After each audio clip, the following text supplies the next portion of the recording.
Hello,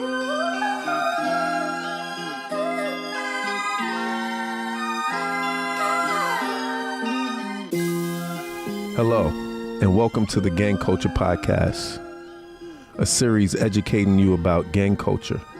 This season, we hope to expand on the lived experiences of gang and street life, explore further research surrounding the appeal of gangs, all while bringing together an array of unique voices to inspire, empower, and cause change.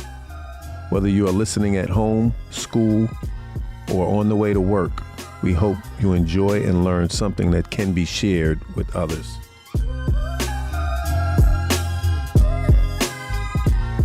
Okay, welcome to another episode of Gang Culture. I'm your host, Ellis Rouse, and I am here today with a great guest by the name of Bill Schmid. So, Bill, can you please introduce yourself and tell us who you are and what you do? Sure. Bill Schmid, my name. I'm a commander with a law enforcement agency in Newcastle County. Not Newcastle County Police, but in Newcastle County.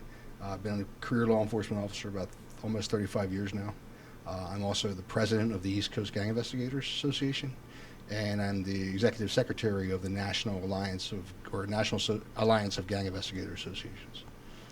Wow. So, as the current president of the East Coast Gang Investigators Association, could you tell us about the core mission of the organization and how it impacts communities along the East Coast? The core mission, the association was founded in 1998, and the original members were mostly from the New York, New Jersey area, also included Delaware and Pennsylvania, because we saw a rise in gangs. We call it East Coast because not necessarily we encompass the whole East Coast, but what we were seeing on the East Coast was close to what they were seeing on the West Coast, but it was being dealt at differently and had to be treated differently. So they directed the association towards the mission of how to deal and help our law enforcement agencies and corrections deal with these gangs, identifying them, sharing intelligence, and also the education part of it, and that being educating the public, educating the corporate world, but also educating the kids, the community outreach, where you need to hit those pillars to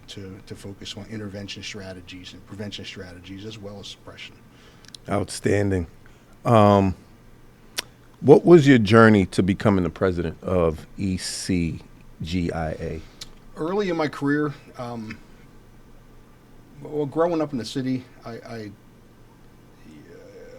saw things like, Thunderbirds Motorcycle Club.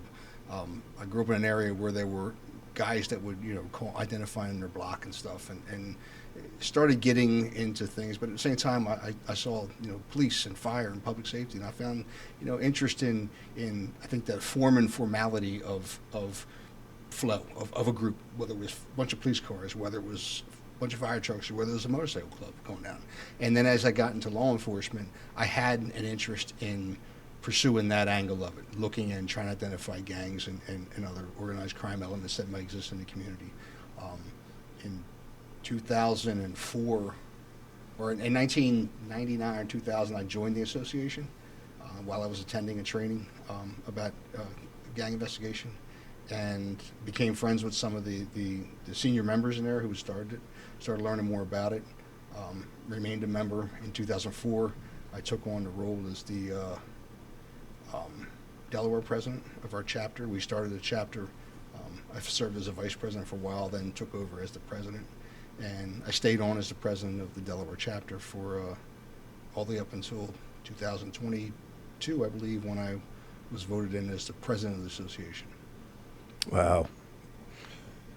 Were there any pivotal moments that shaped your career in gang investigations?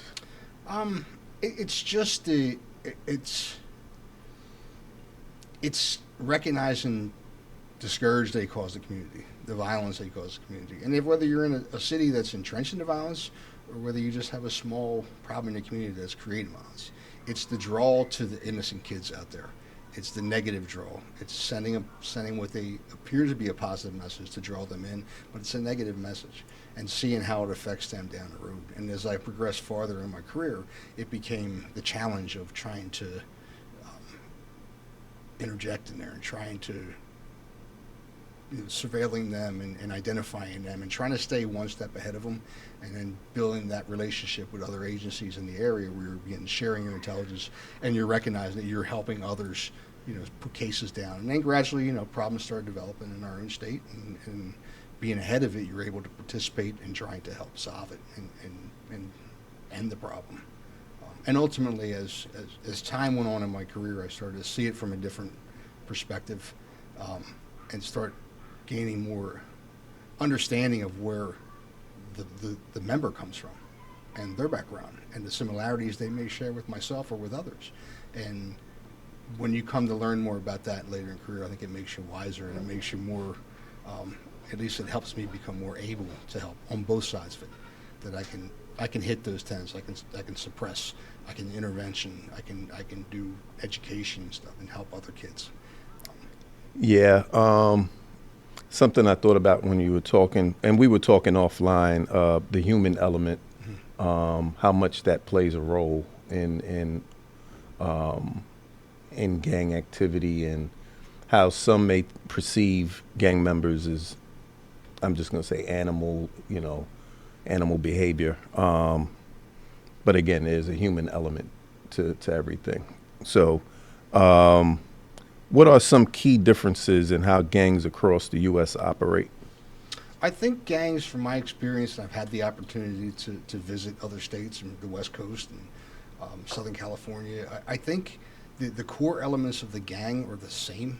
Structures, obviously the influences, the impoverished conditions, and not always, gangs don't always exist in impoverished conditions.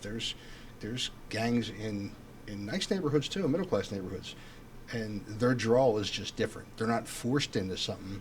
They see it and they want to be it. But I think the only differences really comes, you can speak to like Chicago and the structure, the large super gangs, they would call them back then. But it's just the environment. Temperature's different in the West Coast than it is in Chicago, than it is in New England. But gangs still exist in all those places. It's just how active they are, or how much control they have over all their society. Is there a prison in the area that those gangs go to, and then they become, it's almost like an education for them. Some call it gladiator school, some call it, the school of hard knocks, so they learn more. And does those gangs in the prison, do they have control of the gangs on the street? So it's the area, it's the environment, it's their tobacco they live in.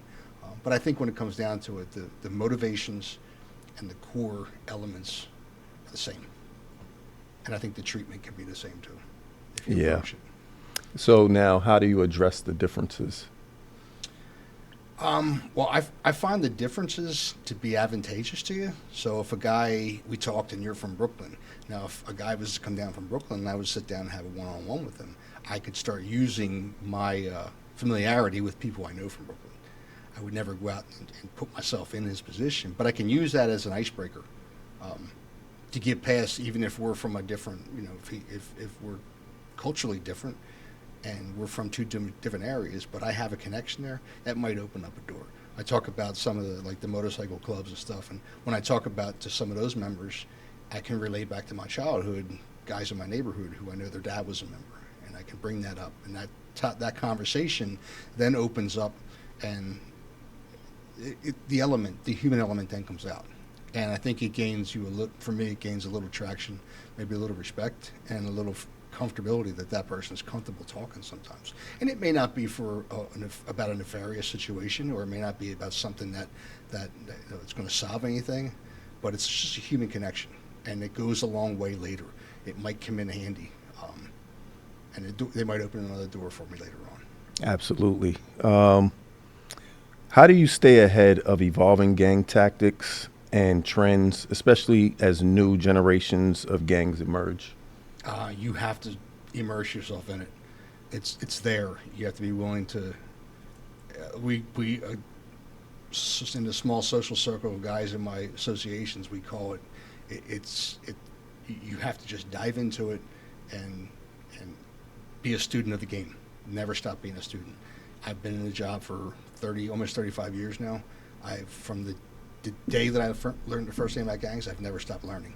As on my ride over here, I was listening to a documentary about a gang element. So you're always learning, and you got to keep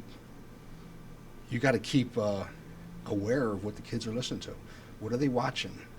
What's going on in the schools, and just always be vigilant in trying to educate yourself more. It's not going to always repeat what it used to be, and if you, as a law enforcement officer, if you go into it approaching a gang and you say, well, you compare it to what you dealt with when you were younger, you're almost devaluing it, and you're going to miss all the signs. Approach it for what it's worth and learn from it and keep going, because it's been here forever and it's not going to go anywhere right now. So Right. And so now with social media, what role do you think social media plays in gang activity? I like to think that, I like to say that social media is the fuel on the fire. When I was a kid growing up in high school, if you and I were in high school together and we had a conflict, the way we pushed each other around, we threw hands on Friday, or we just had words. By Monday, we came back and we probably forgot all about it, because our body's natural tendency is to decompress and move on. And we had a weekend with our family, and ran with our friends, and we went to the mall or whatever. And we forgot all about that conflict. Now you and me have a conflict, and I call you out. Your 2,000 followers are chiming up. They're getting in your DMs. You better respond. You better stand. You better stand. And mine are saying, yeah. And then what do? You got to make a stance, because in 2 dimensions, it's right there, and it's instantly. The word can't travel like it. It takes forever. Back in I think of it as the Pony Express days when I was a kid, because by the time the word got around the school building, it might have taken 2 days, let alone neighborhood to neighborhood. Now it can go across. You can go bi-coastal just by Instagram or Facebook or something. So it's a lot. It's a catalyst. A lot of other elements play a part, because people have now chimed in and yeah. And you have this access, instantaneous. Instant, yeah. And when you're dealing with gang members, you're dealing with people who are, they're spontaneous sometimes by nature. And when you instigate someone that quick, that spontaneity, it's a trigger point. And yeah. I think you can look. I've looked around the country where they have similar things, and the same things exist in the Midwest and the West Coast and in the East Coast. Those platforms have the same problems going on because of that catalyst. Yeah, I agree. How does cooperation between various law enforcement agencies play a role in reducing gang activity and criminal behavior? It's super important. And I'll give it to you in twofold. When we talked earlier, we talked about when the gang comes into the neighborhood, sometimes it brings smaller groups together. We were fighting our biggest enemies, or sometimes our partners outside, because we want to keep all the information to ourselves and don't want to share it all the time. And if it's important, if I know something that's detrimental to you, that I share that with you so we can work on it together. I think the world learned after 9/11 that information sharing was extremely important. Intelligence sharing was extremely important. But also the successes and failures are extremely important too. If I have a successful program that eradicates a problem and lifts these kids out of a bad situation, I should share that with someone else so that they can try that same thing in their area and try to solve the same problem. Absolutely. How do you personally view gangs and their formation? How does the perspective of these gangs shape your ability to provide prevention efforts? It's difficult, because how I see gangs now and how I saw them when I first took interest in it are 2 different things. Because I saw, like you said, the animal mentality, the violence, and I wanted to be the person that undoes it, or has the answers for it, or identifies it first. But as I've grown into it, I honestly see most gang members that I've talked to not much different than myself. Type A personalities, driven. Some of them are leaders. Just different causes and different situations. I mean, it's common comparison to gangs and police, but when it comes down to the personalities, it's not a lot different. It's that type A personality, as is the military and or athletes in professional sports. It's just the resources they have and the direction they're going with it, and what impact that's having on our community. And I think when you're able to see it from that perspective and open it up and share it with kids, it makes it clearer to them, the kids that haven't got there yet, that the picture's not as pretty as it was painted to me, and there is violence inside this, and there is the chance that I may never see my family, and there is a chance I may go to jail forever. So it enables us to show them a different picture. And by building relationships with members and ex-members and stuff, working together, it can have a positive result, because now you're giving them the perspective from that side and from this side. And if we're on the same page and we're sending the same message back to them, I think we have a good chance of pulling them out of it. Yeah. That brings me to a situation when I was growing up, and we talked about this offline. The leader of our gang, I told him in order for me to be a part, I had to introduce him to my mom. And it was unheard of, and it was probably the best thing I could have ever done, because my mom then built a relationship with him and other guys, and I remember one day she told him that if he could use his voice to be a positive influence, that he could change the world. And he's now coming home. He just came home from 16 years of prison, and he told me he finally gets it. He gets that, and now he's looking to use his voice in different ways. So I just wanted to chime in on that. You know, the root of community is the mothers. Our mothers have the largest power in the community. It's the toughest job in the world to be a mother, especially in an environment like that she had that kind of reach and connection. And sometimes it takes many years to learn. It took me years to learn how to truly deal with someone like that. I mean, sometimes it takes people time when they go away and they come out and they see that, you know what, yeah, I get it now. And that's still, it's a reward, and it still should be looked at as a reward, and be cultivated into a positive response to bring that person into it and say, hey, look, now you get it now, get on board. Who can we get next to see? Who can we get next to get it? Absolutely. How do you see the role of the general public in fighting gang violence? Are there any steps that people can take to make a difference? I think the crucial step starts in the home, that parents be in your kids' lives. Even if your parents are not together, you're raising separately. Be actively involved in your children's lives, and engage with each other so that you set a positive example for your children. Be engaged with their school and their progress. And I hate to say that to be structurally overbearing on them, but you got to know what your kid's doing on the internet. You got to know what they're doing in social media, who they hanging out with, where they going, because it's a dangerous world out there. There's a lot of pitfalls and traps that kids can fall into, and I think it starts with the parents, and then the community has to be together.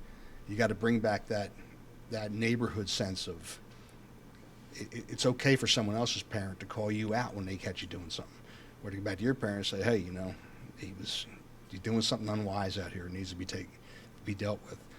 The teachers and teachers that's another tough job, but they got to present, you know, these opportunities and present these lessons in this education in a way that's absorbable and understood by everyone, so that everyone feels engaged and involved in there, and build that community, build that, for lack of a better term, that gang or their classmates, and that can show progress. And we all have to, you know, speak out. I know there's some communities that's dangerous, and we as law enforcement have to be careful, you know, going into the communities to talk to people when stuff's active. You have to make those arrangements to talk to them on the side, respect that they live there 24 hours a day, make it convenient for them to talk to you, but also be present in those communities, so that people, when they look out the window and they know they want to make that call or they want to stand up against this, they got support. They have their officers are in the area, their communities in the area, their cities involved in their neighborhood,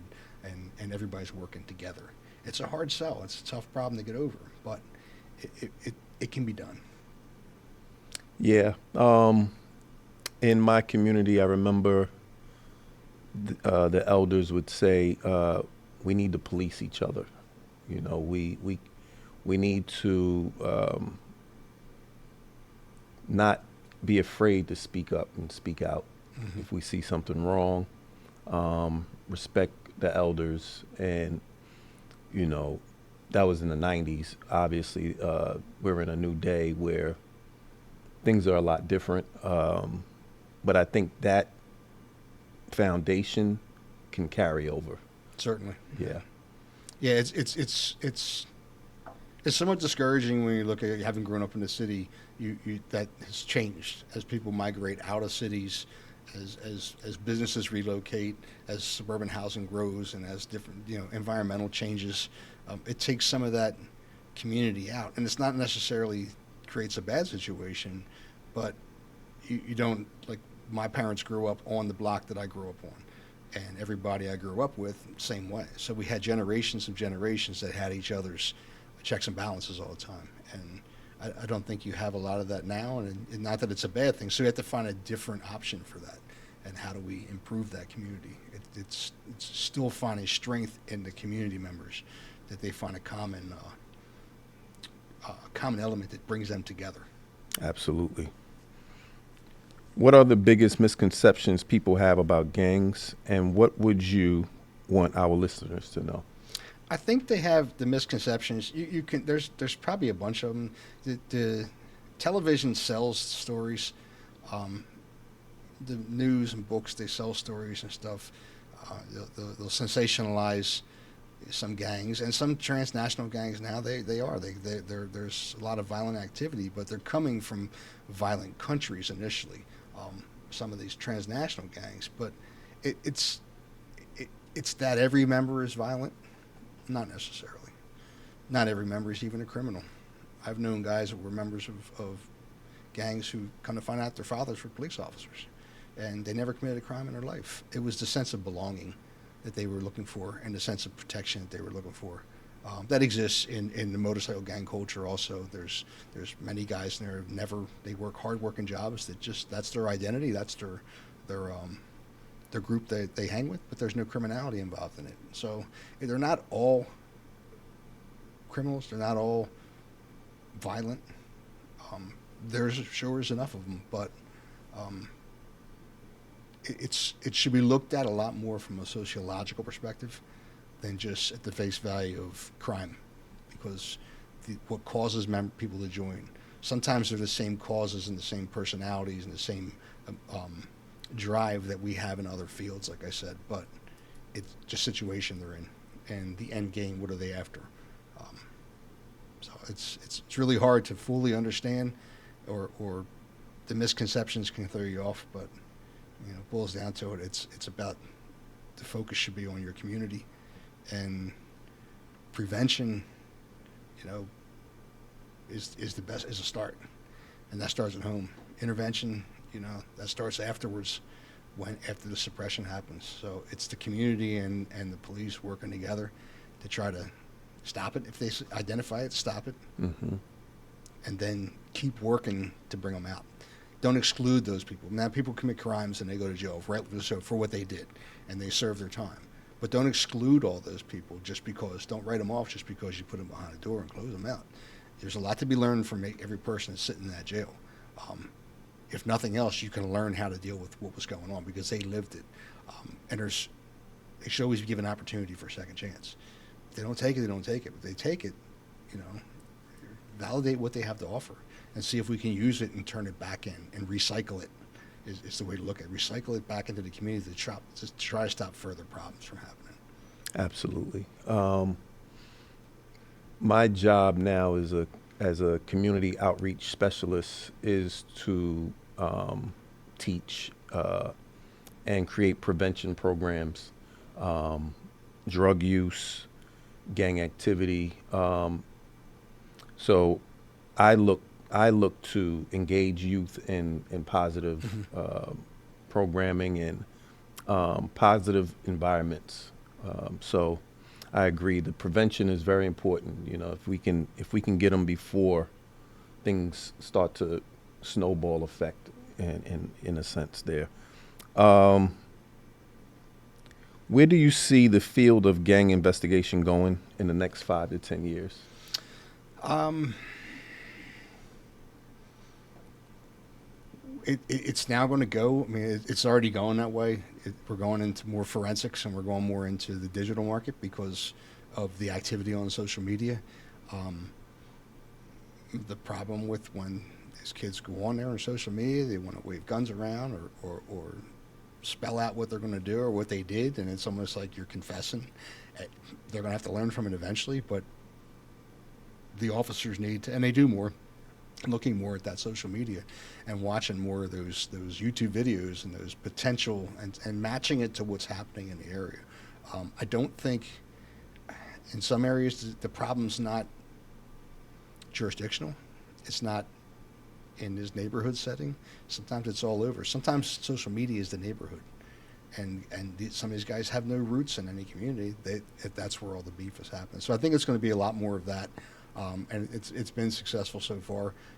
The forensic style, dealing more with the gun trace and different elements of linking up, because discourage the amount of firearms that are on the street, but they all leave fingerprints. They leave a signature, and you can match a gun to a casing that ends up solving a crime. The person holding that gun is going to be the first focus of it. So it's important that they start looking at the technological advances, and that's what everyone's starting to gear towards. You can never take the human element out of it. You have to get out there. A good cop has to get out there and talk to people. When you bring them in, you have to debrief them. If they tell you no, okay, you told me no, but I'm going to give you a chance to talk to me.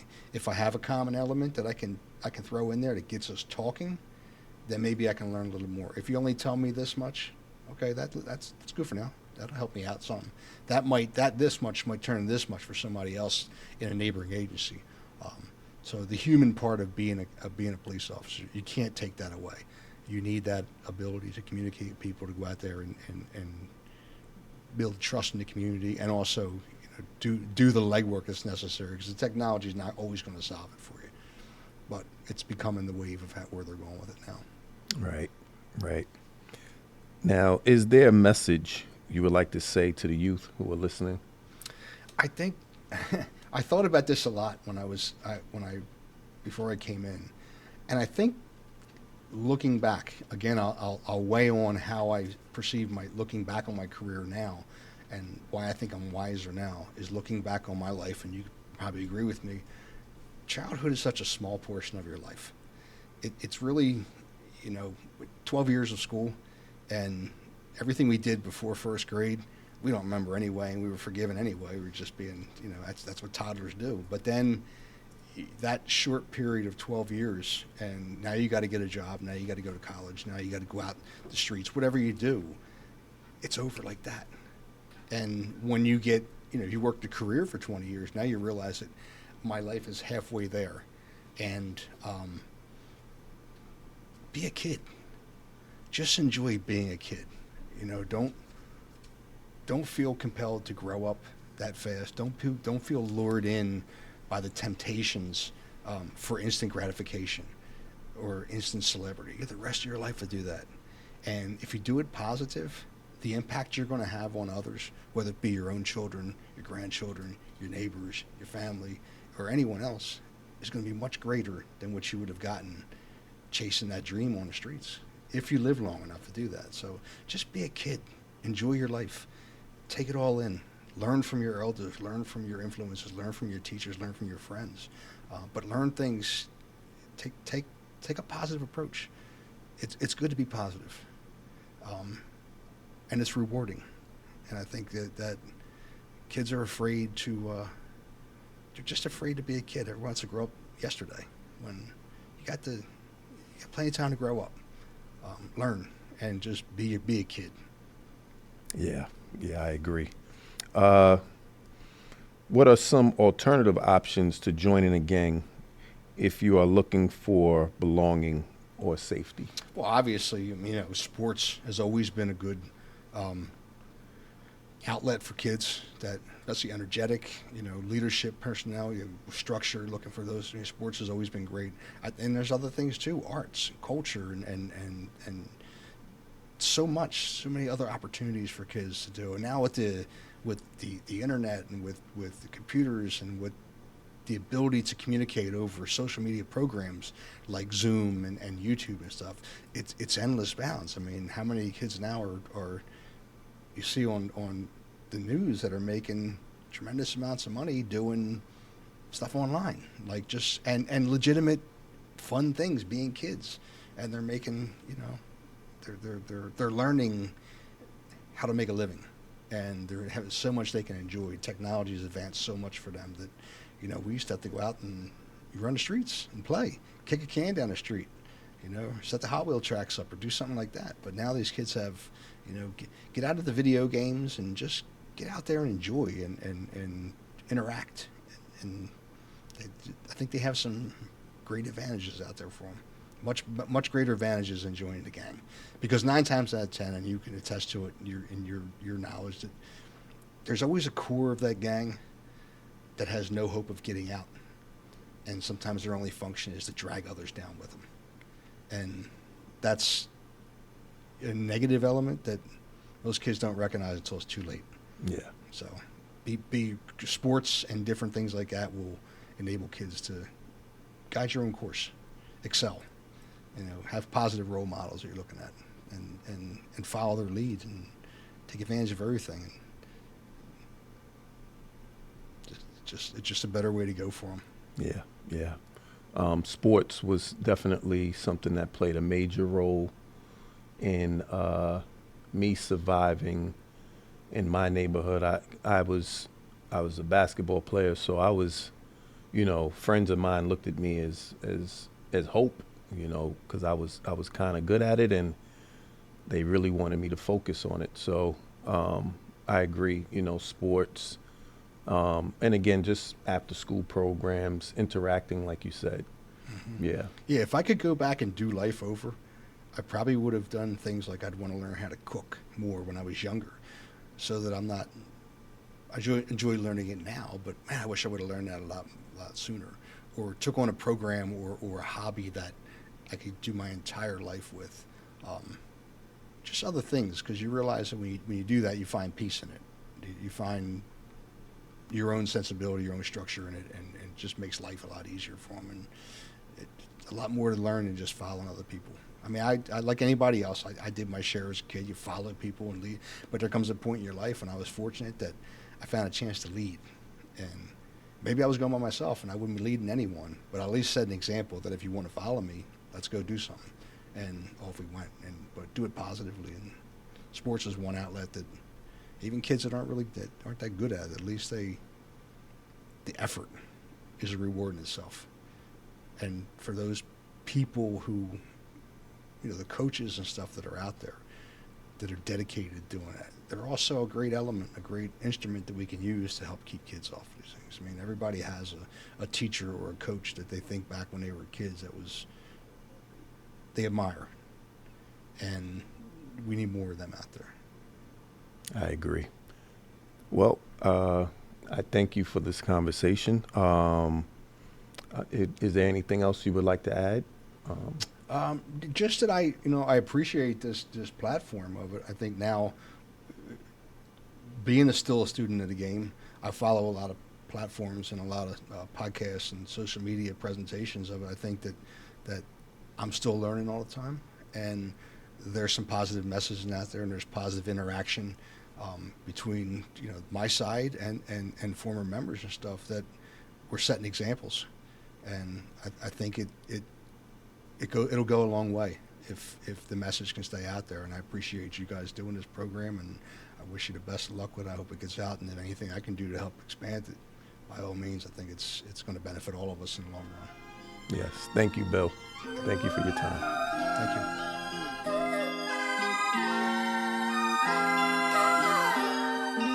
you. We hope you found this episode informative. I look forward to continuing the conversation next week on gang culture. Stay tuned as we dive into an enlightening conversation with our guests.